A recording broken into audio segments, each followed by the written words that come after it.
गरीब मायका। मोहिनी के 3 बेटे थे। पति खूब अच्छा कमाता और बड़े घर के ऐश सब था मोहिनी के जीवन में।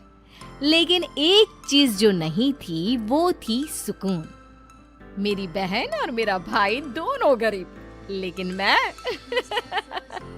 मेरे पास तो नोट की बरसात है। तभी मोहिनी की बहन बीना उसके दरवाजे आ जाती है। अरे मोहिनी, कैसी है? मेरे घर में ना सिलेंडर खत्म हो गया है। तेरे पास तो इतने पैसे हैं, भरवा देना मेरा सिलेंडर। पैसे जैसे ही आ जाएंगे मैं दे दूंगी। तभी मोहिनी का पति राकेश आ जाता है। क्या है बिना, ये अपने घर की परेशानी हम लोगों के घर ना गाया करो। तुम्हारी बहन को तुम लोगों पर तरस आ जाता है और वो पैसे देने लग जाती है। मुझे ये बिल्कुल पसंद नहीं है। ओ जीजा जी, नहीं, मैं तो वो बस अच्छा मैं चलती हूँ। बीना वहाँ से चली जाती है। उसके जाने के बाद अच्छा किया जो आपने सुना दिया। अरे न जाने क्या सोचकर मेरे घर आ जाती है कि जैसे यहाँ तो भंडारा भरा है। अरे कितना तो दे दिया। अच्छा जी, जरा 1000 तो देना। वो बिन्नी दीदी है ना, उनके घर जा रही हूँ। उनका पोता हुआ है तो मुंह दिखाई दे दूंगी। हाँ, उन लोगों के आगे तो शो ऑफ किया करो। वो खुद को बड़ा अमीर शो करते हैं ना, दिखा दे कि तू भी किसी से कम नहीं है। हाँ जी, इसी के लिए तो जा रही हूँ। मोहिनी तैयार होकर अपनी बुआ की बेटी के घर जाती है, जहाँ उसके पोते का कार्यक्रम चल रहा होता है। वहाँ वीना भी आई होती है।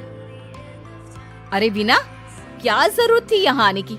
तेरे घर पर गैस नहीं है तो वो भरा लेती। क्या करूँ मोहिनी, बुआ को बुरा लग जाता नहीं जाती तो। वैसे मेरे पास एक जोड़ा बच्चे का कपड़ा रखा था, वही अपनी चांदी के पायल के साथ देने जा रही हूँ। घर पर गैस थी नहीं, सोचा परिवार यहीं खाना खा लेगा, बाकी सुबह का सुबह देखा जाएगा। मोहिनी को बहन पर दया आ जाती है। वो पर्स से 1000 रुपए निकाल कर दे देती है।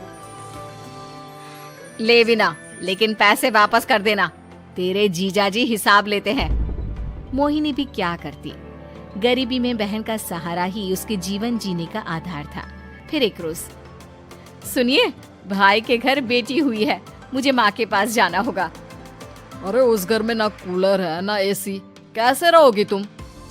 हाँ, वही सोच रही हूँ कि अकेली जाऊं, बच्चों को साथ ना ले जाऊं। चली जाओ, लेकिन ये जो तुम अपने गरीब परिवार से मिलने चली जाती हो ना, मुझे बिल्कुल अच्छा नहीं लगता। पता नहीं मैं भी कैसे मैनेज करती हूँ, लेकिन क्या करूँ।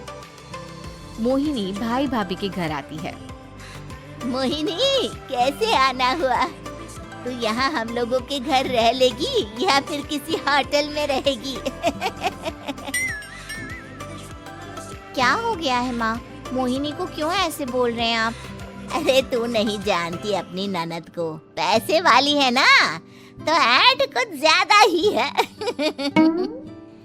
मोहिनी को माँ की बात का बुरा नहीं लगता है, क्योंकि उसे पता ही नहीं चलता कि माँ उसे जली कटी सुना रही है।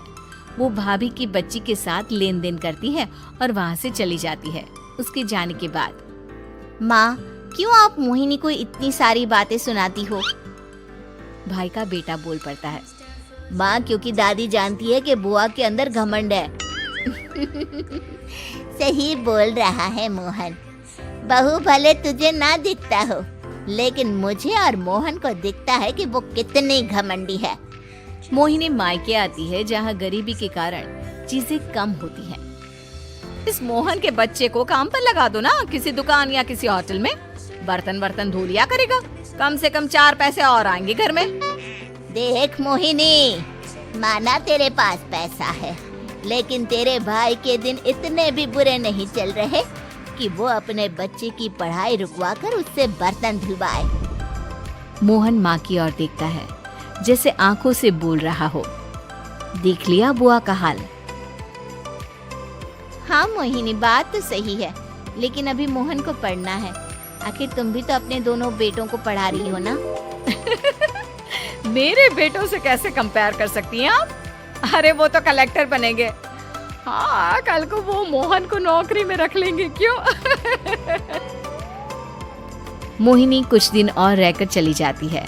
धीरे धीरे दिन बीतता है मोहन बड़ा होता है और कड़ी मेहनत से सफल भी हो जाता है।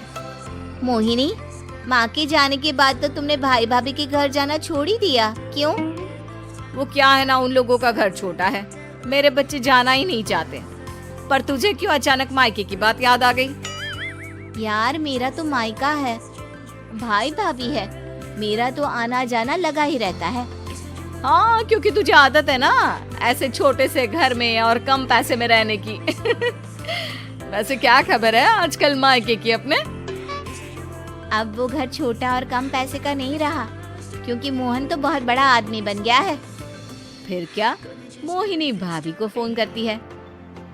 मोहन किसी बड़ी कंपनी का मैनेजर हो गया है क्या भाभी? क्या ये सच है?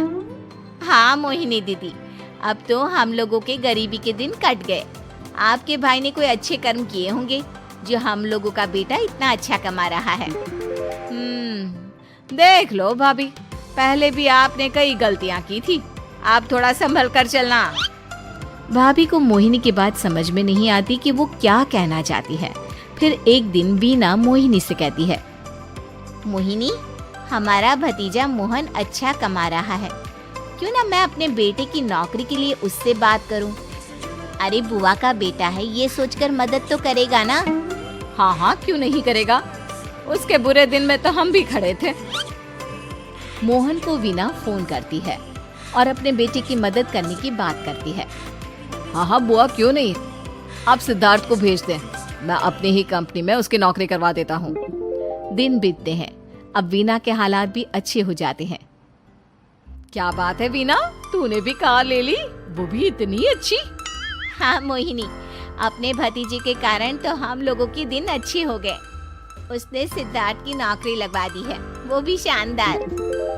ठीक है, लेकिन पैसे ख्याल से खर्च करना। तो क्या है ना, पैसे आने आसान है लेकिन संभालने मुश्किल। मोहिनी घर पर अपने पति से बात करती है। देखो ना, सबके पास पैसे हैं। एक वक्त था जब मैं ही अमीर हुआ करती थी। लगता है कि ज्यादा दिन नहीं रह पाओगे। मेरी नौकरी को कुछ साल ही बचे हैं और तुम्हारे दोनों लड़के निकम्मे हैं। उन लोगों को बोलो ना कि नौकरी करे। तभी वहाँ मोहिनी के बेटे भी आ जाते हैं। अरे हमें क्या मोहन समझा है, जो दिन रात गधे की तरह काम करते रहे? खैर, दिन फिरते हैं और मोहिनी के पति की नौकरी भी खत्म हो जाती है। मोहिनी क्या करे, थोड़े से पैसे में गुजारा नहीं हो रहा है। तो क्या करे, मेरी समझ में कुछ नहीं आ रहा। मोहन को बोलो ना कि वो इन दोनों के लिए नौकरी देखे, जैसे सिद्धार्थ के लिए नौकरी देखी है। मोहिनी क्या कहती, उसे अपने वो दिन याद आ जाते हैं जब उसने भाभी से मोहन को नौकर बनने की सलाह दी थी। क्या हो गया, क्या सोच रही हो मोहिनी? यही कि वक्त कभी भी किसी का भी पलट सकता है। ऊपर वाले से डर कर रहना चाहिए।